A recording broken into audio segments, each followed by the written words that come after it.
اعوذ باللہ من الشیطان الرجیم بسم اللہ الرحمن الرحیم الحمد للہ رب العالمین الرحمن الرحیم اللہم صلی علی محمد وعلی آل محمد رب اشرح لی صدری ویسر لی امری واحلل عقدۃ من لسانی یفقہوا قولی اما بعد السلام علیکم ورحمۃ اللہ وبرکاتہ۔ یہی ہمارے اس وقت جو ڈسکس چل رہی ہے اسی کی سیریز کا ایک آج کا ٹاپک ہے احرام والی میت کا غسل اور کفن۔ احرام والی میت کا غسل اور کفن، احرام سے مطلب یہ ہے کہ جب آپ حج اور عمرے کے لیے احرام کی حالت میں آ جاتے ہیں اور اس میں اگر موت ہو جائے تو اس کے اندر کیا حکم ہوں گے غسل اور کفن کے، ٹھیک ہے نا۔ تو جو شخص احرام کی حالت میں فوت ہو جائے تو اس کو بیری کے پتوں والے پانی سے غسل دیں اور اسے 2 کپڑوں میں کفن دیں، اور اسے خوشبو نہیں لگائی جائے گی کیونکہ وہ احرام میں تھا، اور احرام میں خوشبو کا نہ لگانا جو ہے وہ سنت ہے،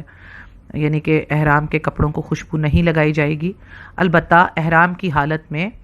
اماں عائشہ نے نبی صلی اللہ علیہ وسلم کے جسم پر، کپڑوں پر نہیں، یعنی کہ کپڑوں کی چادروں پر نہیں بلکہ جسم پر خوشبو مل دی تھی، تو یہ حدیث بھی موجود ہے بخاری کی۔ لیکن احرام کے چادر پر آپ خوشبو نہیں لگائیں گے۔ تو یہ احرام والی میت کا حکم ہے کہ اسے جو غسل دیا جائے گا تو صرف بیری کے پتوں سے، اس پانی میں جو لاسٹ میں ہم کافور والا پانی کے ساتھ آخری دفعہ جو غسل دیتے ہیں، طاق عدد کا آخری غسل جو ہم کافور ملائے ہوئے پانی سے دیتے ہیں وہ بھی نہیں دیا جائے گا، صرف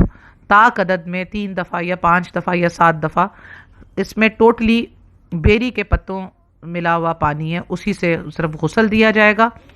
اور 2 کپڑوں میں جو ہے وہ کفن دیا جائے گا، ٹھیک ہے۔ یہ کون سی؟ جو احرام کی حالت میں ہوگا، کیونکہ احرام کی حالت میں جو حکم ہیں وہی فالو کیے جائیں گے۔ بخاری حدیث نمبر 1266 میں اس کا آپ جو ہے اس حدیث کو پڑھ کے اور اس کی ویریفیکیشن بھی کر سکتے ہیں یا پڑھ لیں۔ اور جیسے احرام کی حالت میں آپ نے گھر سے ہی احرام باندھ دیا، کیونکہ بعض لوگ احرام جو ہے وہ احرام کی نیت کر لیتے ہیں جہاز میں، جب میقات آتا ہے تو اناؤنسمنٹ ہوتی ہے جہاز میں کہ میقات آ گیا ہے، تو اگر آپ نے احرام کی حالت میں جو ہے وہ اس وقت نیت نہیں کی تو اس وقت تک آپ احرام کے معاملات میں داخل نہیں ہوں گے۔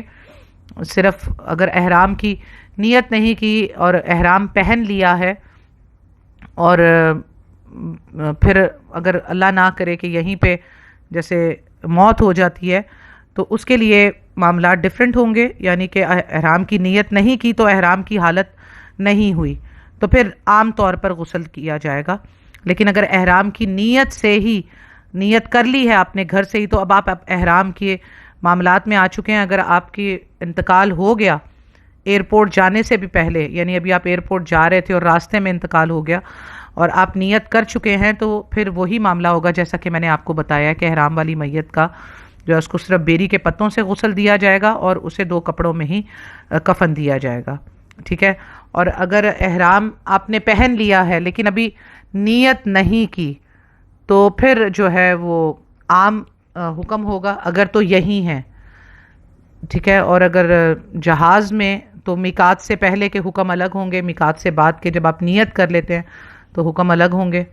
ٹھیک ہے۔ تو اسی کی نیت تو آپ کی ظاہری سی بات ہے ہو ہی جاتی ہے کہ نیت ہے تو آپ جہاز میں بیٹھ چکے ہیں نا، آپ جا رہے ہیں، لیکن اس کے لیے باقاعدہ جو ہے وہ اس کی نیت کر لی جاتی ہے عمرے کی، تو احرام میں پھر آپ کے اوپر سارے جو ہے وہ معاملات لاگو ہو جاتے ہیں۔ تو ان ساری چیزوں کا خیال رکھا جائے گا، اور اس کو بخاری 1266 میں آپ پڑھ سکتے ہیں۔ اور پھر بھی اس ضمن میں کسی کا بھی کوئی سوال ہو تو وہ اپنا سوال کر سکتا ہے، ٹھیک ہے۔ اور احرام والی میت کا اگر وہاں پر انتقال ہو جاتا ہے سعودی عرب جا کر، تو اس سے بہترین جگہ اور دفن ہونے کی کہاں ہو سکتی ہے۔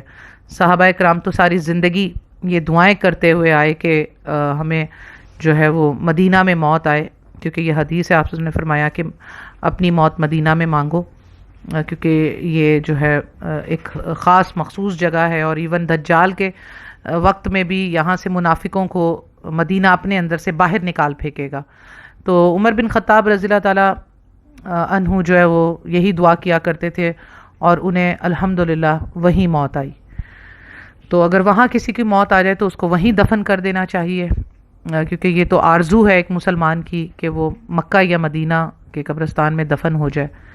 تو اسے وہیں دفن کر دیا جائے۔ اور اس کے میں نے جیسے کہ آپ کو بتا دیا اس کے احکامات وہ بھی آپ کو بتا دیا، حدیث کا نمبر بھی بتا دیا ہے۔ تو یہ جو ہے احرام والی میت کا، اس کو خوشبو نہیں لگائی جائے گی، ٹھیک ہے، اور اسے جو ہے 2 کپڑوں میں کفن دیا جائے گا، اور صرف جو ہے بیری کے پتوں سے غسل دیا جائے گا، کافور ملے پانی سے غسل نہیں دیا جائے گا جو لاسٹ میں دیا جاتا ہے۔ پھر بھی اس ضمن میں بھی جو سوالات ہوں وہ آپ کر سکتے ہیں۔ جزاکم اللہ خیرن۔ السلام علیکم ورحمۃ اللہ وبرکاتہ۔